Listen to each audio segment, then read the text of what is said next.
Salam Türkmen Portal web-saytymyzyň hormatly agdalary we mähriman tomoşaçylary. Hemmämize ma'lum bolşýaly täze ýylyň öň syrasyna gahrman arkadagly gahrman serdarymyzyň öz halkyna sowgat edýän dünýä belli meşhur aýdymçylarynyň paýtagtymyzda ýerleşýän gyşky oýunlar sport toplumyna çykyş etmegi eýýän däwe öwrüldi. Elbetde bu ýylym şu sahnada, bu owadan sahnada paýtagtymyzda ýerleşýän gyşky oýunlar sport toplumynaky gurnalýan owadan sahnada asly türkmen eýranly meşhur aýdymçy Yıldız Emin Rasen çykyş eder. Elbetde bu owadan konserde biz öz Türkmen Portal web-saytymyzyň dörüjülük toplary bilen ýazgy etdik.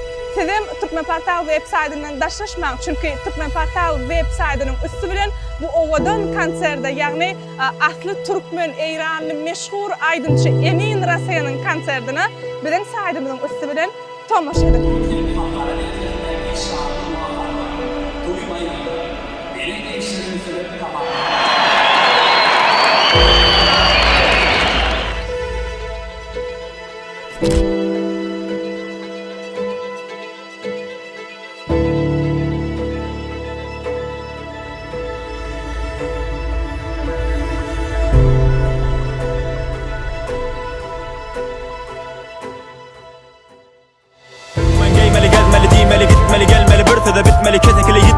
Yetmeli, bergili yitmeli, her dili bilmeli, bir dili ölmeli, dil bile kesmeli, il bile ösmeli, ana dili bilmeli, yediğidi bilmeli, ana dili bilyen, yediğidi bilyen, değerli topar.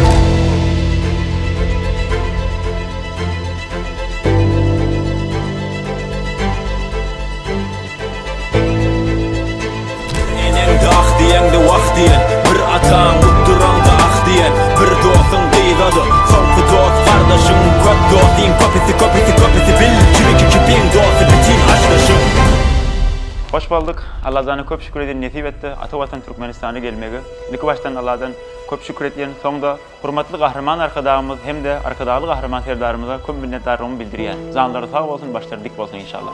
Vuran yürek hem bedenim bağlaplı, senle demim sen menden, nenne senin, senli bitin, nenne kemim. Herdeçilin, ketçeligin, iyir gözün, süyücülügün, göcene dayana gelip zanı tüker her gülenin. Sen yekece begencim, altın kumişli gencim, bari geçer vererdim, dağı yıkar bu pendim. Dişelsen bil beygelerin, menlik bolmar dünyada, zordan daştır zeyrenerin, nağlım tutkun dinlede. Hanı dünya yanavma, gülü görenden yolavma, düşmandan su alavma, rap yola balavma. Haklın çekmer sağa kan, beygelen son yere de ham, her dost bolmar tanısan, defede bir Allah padişam. Allah'tan komşuları yetim etmiş güzel, Atavatan Türkmenistan'a olmak bir şirkeyi bir rüyasa.